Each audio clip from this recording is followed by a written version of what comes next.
Hello world! Andito na naman tayo sa gawa ng banana chips.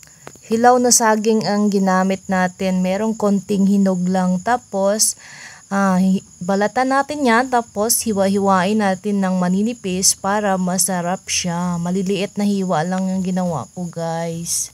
At syempre, habang nagluluto ako, may naghihiwa din dito. Kasama ko. At yan, nagluluto na tayo at ito na ang ating finished product.